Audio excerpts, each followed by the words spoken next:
Hey there, this is Amelia here. Welcome to Amelia's Crossdressing story. Today we are going to share a story called You Are My Personal Doll by Crow. For more interesting and exclusive stories, please subscribe to my channel and support me at Patreon. In the icy embrace of the night, the small city pulsed with an uneasy tranquility, its narrow alleys echoing with the remnants of merriment from nearby pubs. Sean, a figure misplaced amidst the late-night revelers, wove his way through the ancient cobblestone streets. He wore the weight of failed exams and a shattered relationship like a leaden cloak, his mind awash with regret and self-reproach. His shoes, once shining with the sheen of university pride, now sloshed through puddles left by a passing rainstorm. The lingering burn of cheap alcohol on his tongue provided a fleeting fortress of courage, an unsteady bulwark against the tide of his distress. Under the harsh lights of a round-the-clock coffee shop, a girl was haloed, seeming to exist in a world apart from the surrounding chaos. As fragile and beautiful as a porcelain doll, she cradled a cup of steaming coffee, her eyes glinting with reflected neon. Sean, surrounded by an aura of sour liquor, stumbled toward her. His clumsiness sent her drink tumbling, creating a dark stain on the stone. "Hey, doll," he mumbled, an unsteady arm reaching for her waist, his words slurring into one another.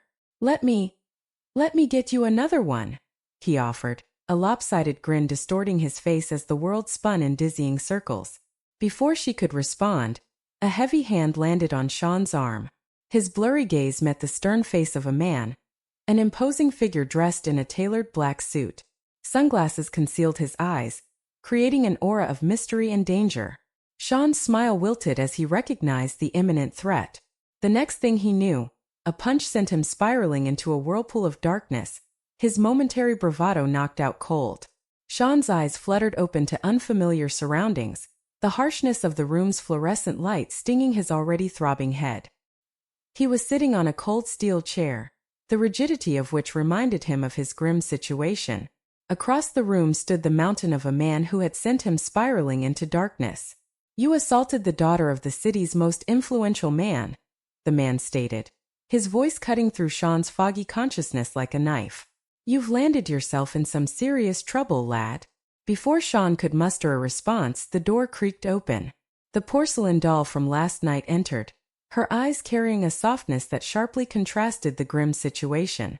"We're not mobsters or anything like that, so you can relax," she reassured him, her words a soothing balm on his fraying nerves. "We're not going to keep you here against your will." She paused, then laid out an unexpected proposition. "Here's my offer. You stay here for a month working as my personal assistant, or we call the police. They'll have you booked for assault." Sean felt as if the room was spinning again, but this time not from intoxication. The prospect of a criminal record chilled him to the bone, stinging more than the failed exams or the breakup with his girlfriend. He was young, his life just beginning, and he could not afford to have his future tarnished by a reckless mistake. In his heart he knew he had only one choice. With a lump in his throat and a reluctant nod, Sean agreed to her terms. "I accept," he mumbled, not quite knowing what he was getting himself into. "What's your name?" she asked, a smirk playing on her lips. "Sean," he replied, trying to adjust to the sudden turn of events. "No wrong answer. From today you're Sandy," she declared with a gleam in her eye. "I didn't quite like how you referred to women as dolls, so you'll be my personal doll now. Let's see how you like it." Sean was taken aback, disbelief rippling across his face. But before he could react, she was guiding him through a door and into his new room. The room was an explosion of pink and floral patterns, overly feminine and surreal. "How do you like your new room, Sandy?" she asked, her voice laced with amusement. Sean, now Sandy, found himself at a loss for words. Before he could respond, the door opened again and 3 women walked in. "Sandy, meet your transformation team." The girl, who Sean now understood to be Megan, introduced them with a flourish. "I'll leave you with them, and I'll see you once you've fully transformed into Sandy." With those final words, Megan exited the room, leaving Sandy with the 3 women and a new reality that was as unpredictable as the city's night. The 3 women were patient yet insistent. "First, you need to take a bath and shave entirely," one of them ordered, her tone kind but firm. Sandy felt a hot blush creeping up her neck, embarrassment and unease swirling within her. She'd never done anything like this before. As she moved towards the bathroom, a pair of soft pink lace panties was handed to her. She held them gingerly in her hands, the fabric foreign and the implications startling. A whirl of confusion twined with a strange intrigue coursed through her. The warmth of the bath was a small comfort amidst the tumult. The sensation of the razor sliding over her skin, removing the coarse stubble, was unnerving. Yet there was an odd sense of liberation accompanying it. Each stroke seemed symbolic, as though she was shedding parts of her old self, leaving her bare and vulnerable yet strangely invigorated. Emerging from the bath, she hesitated before the mirror, the pink panties a stark contrast to her damp, freshly shaven skin. She took a deep breath, then stepped into them, the lace fabric feeling unusually soft against her smooth skin. The snug fit felt oddly comforting, though it served as a continuous reminder of her unusual predicament. This journey of transformation, every second of it, was a constant tug-of-war between her old self and the person she was being asked to become. No longer Sean, she was morphing into Sandy, and in an unexpected twist, the dread was slowly being overtaken by a peculiar sense of intrigue. As Sandy emerged from the bathroom, one of the ladies efficiently fitted her with a silicone breastplate, the foreign weight settling against her chest. A bra was slipped on to hold the prosthetic in place, contouring a new shape on her body. Hip pads followed, slipped into a pair of tights that sculpted a more feminine form. But it was the corset that brought the real transformation. Tightened around her midsection, it cinched her waist into an hourglass figure, the laces digging into her skin as they redefined her silhouette. She felt a peculiar mix of discomfort and fascination, the unfamiliar curves of her body igniting a strange curiosity within her. She found herself standing in front of the mirror, her reflection a stranger. The woman staring back at her was not Sean, but Sandy, a person she was just beginning to understand. Her new figure, shapely and feminine, was a stark contrast to the reflection she was accustomed to. An unexpected wave of curiosity swept over her. She studied her new silhouette, traced the curves that the corset and pads had crafted. There was a sense of uncanniness, of course, but also a sense of intrigue, as if she was looking at a different version of herself through a looking glass. This wasn't just a physical transformation. It was a journey of self-discovery that was stirring a dormant curiosity within her. Sandy was not just a facade she wore to avoid punishment. She was becoming a mirror into a side of herself that Sean had never explored. Next came the makeup, an intricate process that seemed like a dance between art and deception. A subtle layer of foundation smoothed over her skin, followed by a blush of color on her cheeks. Mascara brushed against her eyelashes, lengthening and darkening them. Eyeliner framed her eyes, giving them a defined and distinct look, and a shade of red graced her lips, turning them into a bold statement. The process was mesmerizing, each brush stroke bringing forth a new facet of her face. Sandy found herself becoming more intrigued by the transformation, her initial apprehension fading into the background.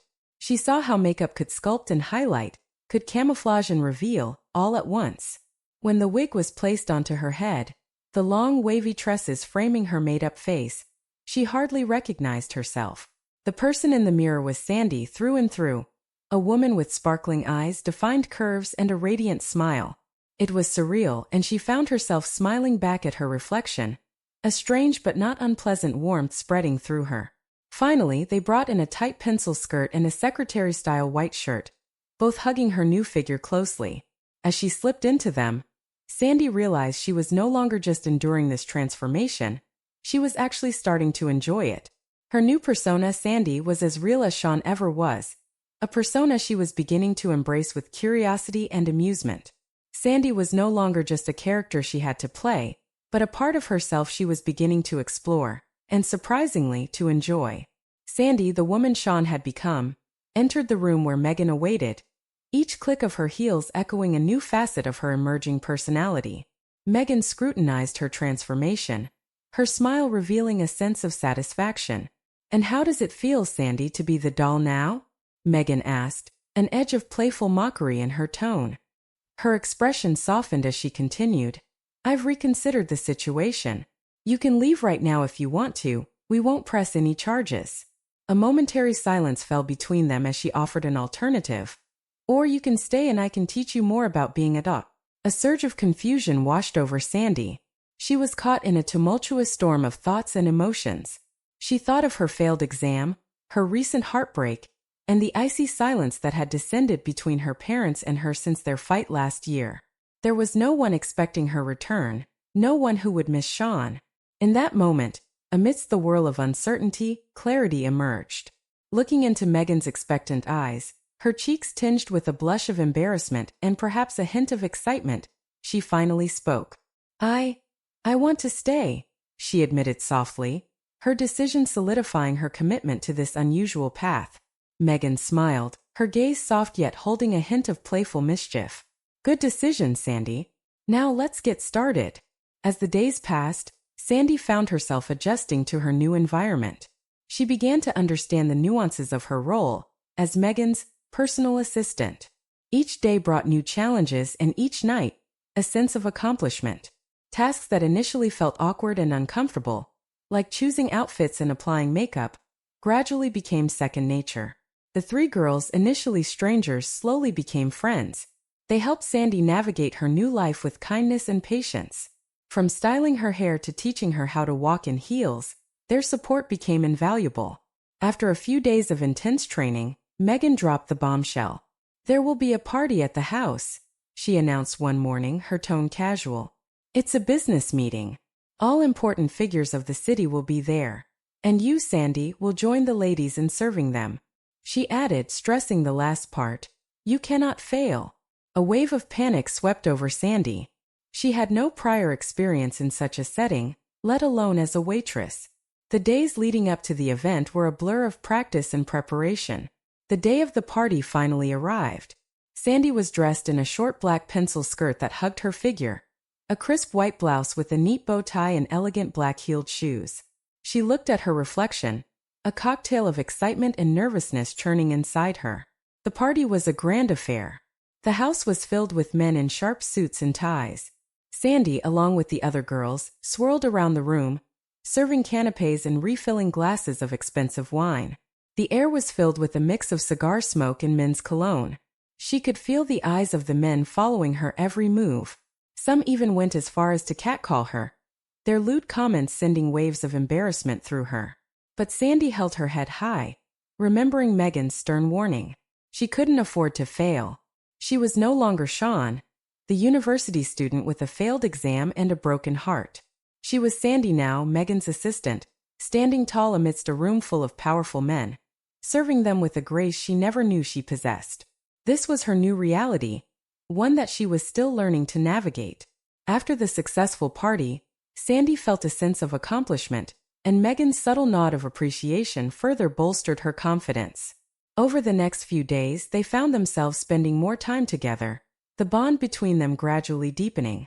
One evening, they sat together on the balcony, the city sprawling before them under a palette of breathtaking sunset hues. In the quietness of the moment, Megan opened up about her innermost feelings. Behind this facade of a strong, confident woman, I'm just lonely, she admitted, her voice barely more than a whisper. I'm the daughter of a powerful man, and it isolates me. No one wants to be friends with someone they see as intimidating or unreachable. Sandy listened quietly, her heart aching for Megan. She realized then that they were both victims of circumstance in their own ways, struggling to navigate the challenges life had thrown at them. Encouraged by Sandy's understanding and empathy, Megan began to trust her more. Over time, Sandy found herself entrusted with more important responsibilities. She was no longer just a personal assistant, but a valued part of Megan's business. She was involved in decision-making processes and even managed certain aspects of the business. Every day brought new challenges and experiences, but Sandy was ready to face them all. Her journey was not merely a transformation from Sean to Sandy anymore. It was a journey of growth and self-discovery, of finding her place in an unexpected world. As the 30-day mark approached, Sandy could feel a tension brewing. Then on that fateful day, Megan summoned Sandy to her office. As Sandy walked into the room, she found Megan sitting behind her desk, her eyes staring down at the polished mahogany surface, a sense of sadness etched on her face. Megan? Sandy queried, her heart pounding. The room felt unnervingly silent. It's been a month, Sandy, Megan said, her voice barely above a whisper. Sandy felt her heart sink, but she said nothing. She didn't want to leave. She'd grown fond of this place, of Megan, and of herself, Sandy. She yearned to tell Megan, but the words seemed to stick in her throat. Seeing that Megan had nothing more to add, Sandy nodded, her heart heavy. She turned towards the door, her hand resting on the doorknob. She was about to leave when she heard Megan's voice. Sandy, wait. Sandy turned around. Her eyes met Megan's, and in that moment, both women understood the unsaid. They didn't want to part ways. Megan broke the silence, her voice trembling slightly. Do you really want to leave, Sandy? For a moment, Sandy was silent. She thought back to the whole month she'd spent here, her failed exam, her breakup, and her transformation. These experiences, albeit chaotic, had allowed her to truly express herself, to find happiness in an unexpected manner. She found her voice and said, No, I don't want to leave. I want to stay and I want to keep being Sandy. Megan's eyes welled up. She swiftly crossed the room to give Sandy a warm, genuine hug. It was a moment of understanding and acceptance. It marked a new beginning for Sandy, who was offered an official role as Megan's assistant, and for Megan, who found in Sandy a companion she'd been longing for. That's all for now. See you in the next video. Please subscribe my channel and support me at Patreon for more exclusive content.